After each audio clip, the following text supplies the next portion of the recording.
السلام علیکم اسٹوڈنٹس، امید ہے کہ آپ سب خیریت سے ہیں۔ تو اسٹوڈنٹس، آج جو ہے ہمارا فرسٹ چیپٹر سٹارٹ ہم نے کیا ہے اسلامیات کا، اور یہ اس چیپٹر میں آپ کا فرسٹ پورشن جو ہے وہ ہے ترجمہ قرآن کا، ٹھیک ہے۔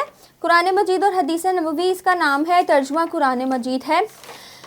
آپ نے اس میں کچھ صورتیں ہیں جن کے ترجمے کے بغیر آپ نے جنہیں حفظ کرنا ہے، وہ ہیں پیج نمبر 2 اور 3 پہ، سورہ 3، سورہ علق، سورہ القدر، سورہ البینہ، ٹھیک ہے۔ یہ آپ نے خود یاد کرنی ہے۔ نیکسٹ پیج پہ 4 پہ آج میں آپ کو حفظ و ترجمہ کرواؤں گی، آپ نے ترجمہ اس کا یاد کرنا ہے۔ حضرت موسیٰ علیہ السلام کی دعا ہے، سب سے پہلے حضرت موسیٰ علیہ السلام کی دعا ہے کہ اے میرے رب، واقعی میں اس خیر برکت کا جو تو نے میری طرف اتاری ہے محتاج ہوں، ٹھیک ہے۔ اس دعا میں انسان کی اپنے رب کے سامنے جو ہے وہ بے بسی اور بے بندگی کا اظہار ہے، ٹھیک ہے۔ آپ کو اس دعا سے بھی پتہ چل رہا ہے کہ انسان کتنا بے بس ہے اللہ کے آگے، اور وہ اللہ تعالیٰ کے آگے بے بسی سے دعا کرتا ہے، کیونکہ اسے پتہ ہے کہ اس کی دعا جو ہے وہ اللہ ہی قبول کرے گا، ٹھیک ہے۔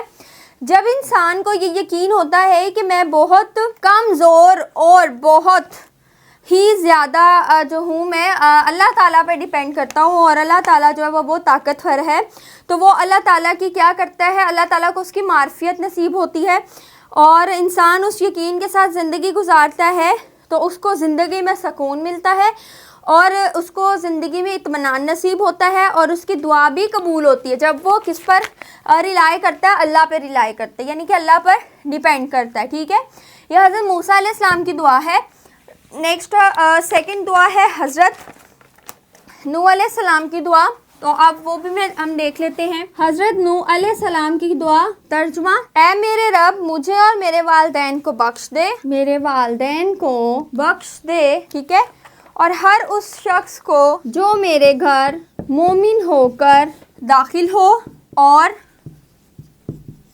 سب مومن مردوں اور مومن عورتوں کو بھی، اور ظالموں کی ہلاکت میں اضافہ فرما، ٹھیک ہے۔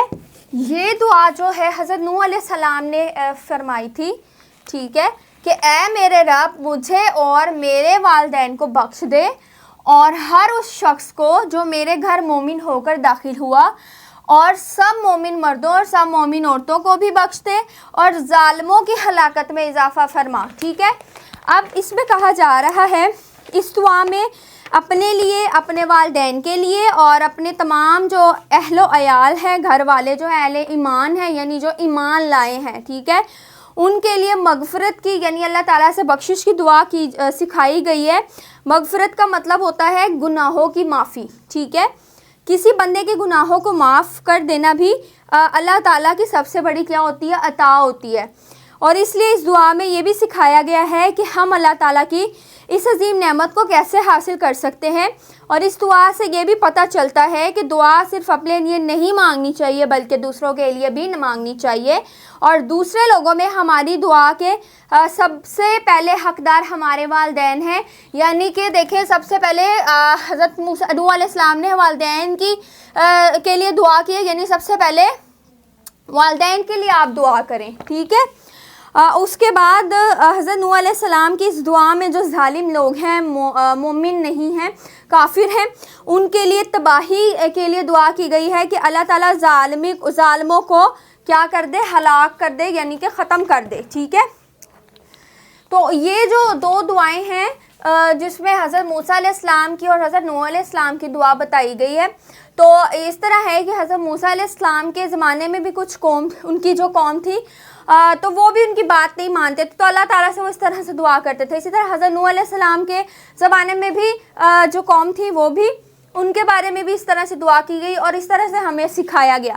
آپ نے ان دونوں دعاؤں کو اچھے طریقے سے یاد کر لینا ہے، ٹھیک ہے۔ نیکسٹ پارٹ میں آپ کے کچھ پیج نمبر 5 پہ کلمات طیبات ہیں، کچھ مسنون کلمات ہیں، ان کو دیکھ لیتے ہیں۔ تو پہلا مسنون کلمہ کیا ہے، اس کا ترجمہ ہے اللہ تعالیٰ پاک ہے۔ کلمات طیبات جس میں اللہ تعالیٰ کی جو ہے وہ تعریف ہے، ٹھیک ہے، تو ترجمہ ہے کہ اللہ تعالیٰ پاک ہے، ٹھیک ہے، اور تعریف اسی کی ہے، عظمت والا ہے، ٹھیک ہے۔ نیکسٹ ہے اے زندہ اور ہمیشہ رہنے والے، اے زندہ اور ہمیشہ رہنے والے، یہ اللہ تعالیٰ کو کہا جا رہا ہے میں تیری رحمت کے وسیلے سے تیری مدد چاہتا ہوں. ٹھیک ہے، تو یہ جو دو کلمات طیبات ہیں یعنی اس میں اللہ تعالیٰ سے ہی صرف دعا کی جا رہی ہے، اللہ تعالیٰ سے ہی مانگا جا رہا ہے. تو پہلی دعا ہے اللہ تعالیٰ پاک ہے اور تعریف اسی کی ہے، عظمت والا ہے. ٹھیک ہے، سیکنڈ ہے کہ اے زندہ اور ہمیشہ رہنے والے، یعنی اللہ تعالیٰ کو کہا جا رہا ہے کہ اے اللہ زندہ اور ہمیشہ رہنے والے، میں تیری رحمت کے وسیلے سے، یعنی کہ اللہ تعالیٰ میں تیری رحمت کے صدقے سے تیری مدد چاہتا ہوں. ٹھیک ہے، تو جب آپ کو کوئی پریشانی ہو تو آپ اس طرح کی دعا بھی پڑھ سکتے ہیں اور مانگ سکتے ہیں.